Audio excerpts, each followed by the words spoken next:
Umagang maulan dito sa Tayabas, Quezon Province. Ayan po, hindi po kami makagala ngayon dahil po talagang maulan. Kailangan ko muna pala magpaningas dito sa abuhan dahil kami po ay magpe-prepare ng aming almusal na binili namin tinapay sa Candelaria. Yan aming almusal ngayon at isang pagtimpla ng hot chocolate o kinoke. Yan, dahil wala ngang kahoy at meron ditong kapirasong kawayan ngunit basa, no? Sisibakin ito, magsisibak ako ngayon ng kahoy kahit basa yan. No choice kami kundi ang gawa ng paraan. Okay, ito pwede na to, makakapaluto na rin to. Itong kawayan ito, kailangan lang natin tong sibakin. Ayan o, katunayan po na ulan dahil may dumaang nakapayong. Oh, persahan ang labanin dito. Ayan nga po, dahil walang kahoy, ito ngayon ang gagawin ko. May nakita ko ditong kapirasong kawayan at aking sisibakin. Okay, sa ngarog makakaluto din to pag ito ay nadarang sa apoy. Kahit basa ito, tiyak ay niningas dito.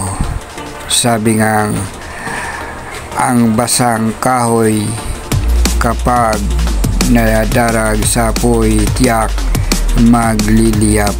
Ganyan talaga yan sa kasabihan. Okay, pwede na to. Okay, ipunin ang sinibak na kahoy.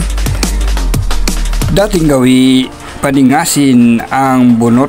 Pinakaumpisan nating pagsisimula ng apoy, kailangan natin ng isang maningas kaagad para sa paglikha natin ng malakas na apoy.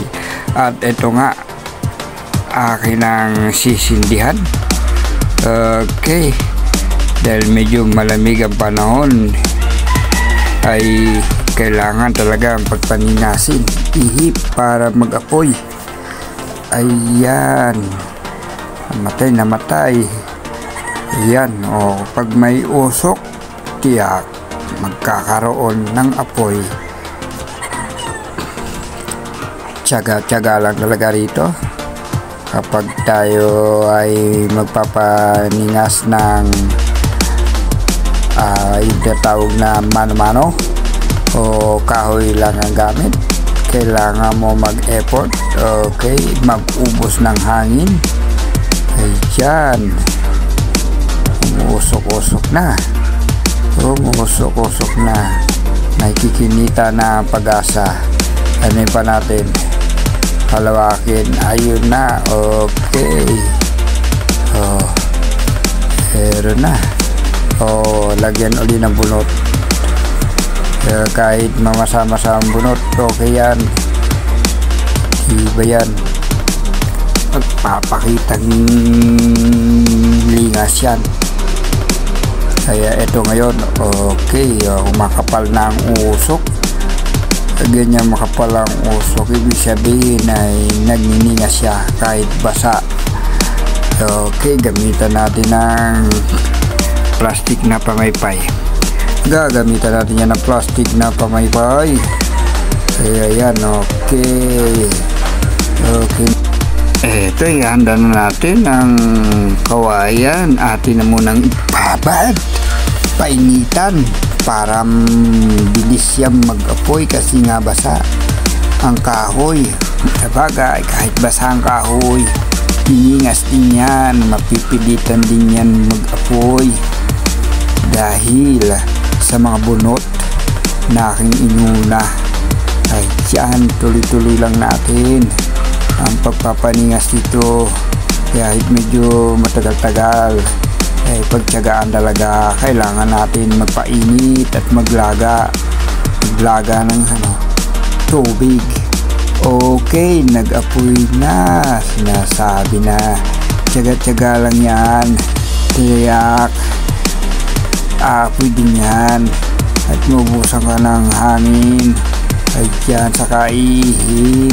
Okay lang yan. Ang importante, napaapoy natin ang abuhan. Ready na ang dito,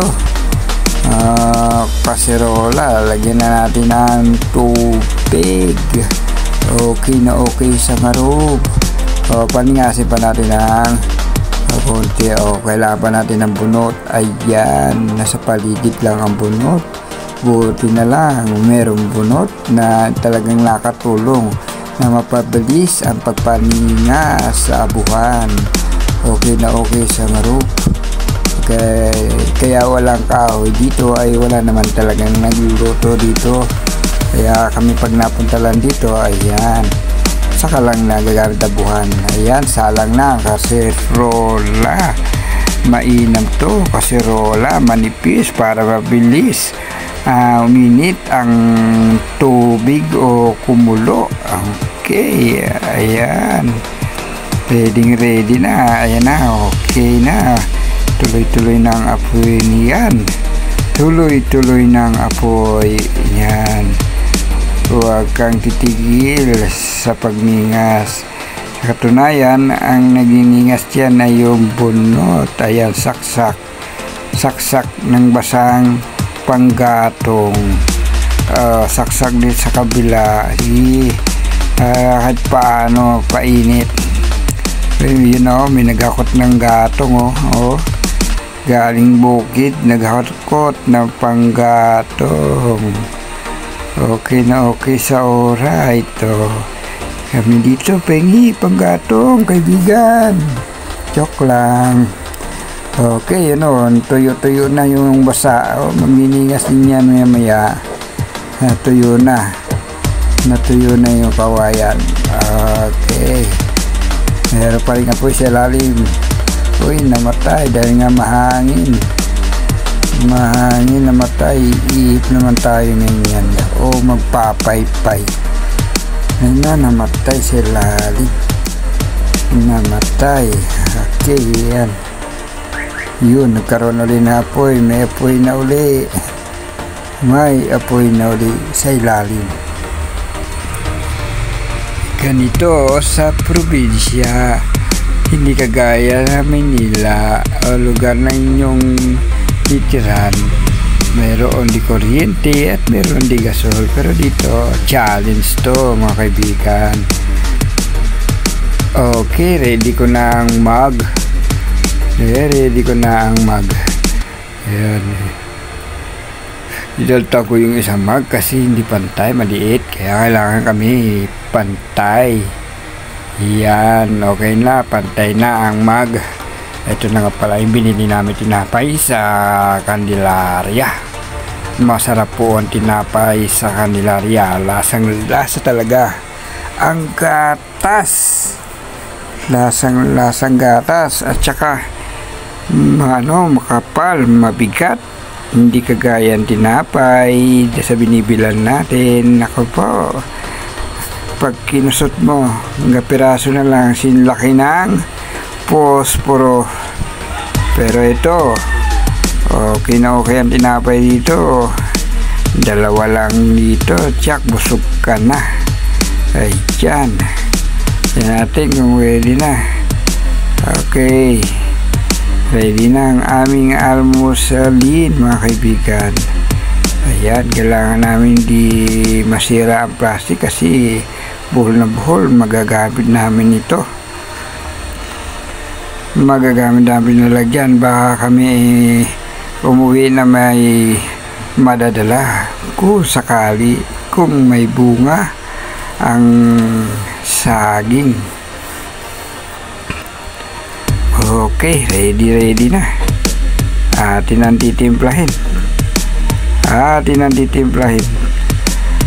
ang Milo everyday. Okay. na okay ang aming almusal, pampainit sa katawan para sumigla. Okay na, eto na si Brad Pitt, pwede na. Okay, marahil ay okay nga rob na ito at pwede na nating isalin sa mag. Ayan, ito po, titimplahin na ang choco. Okay, good na, yung kanyang parte, hinalo-halo na. Okay na, okay sa ngarob na. Okay na, okay sa ngarob na. Ready to, almusalan na ito.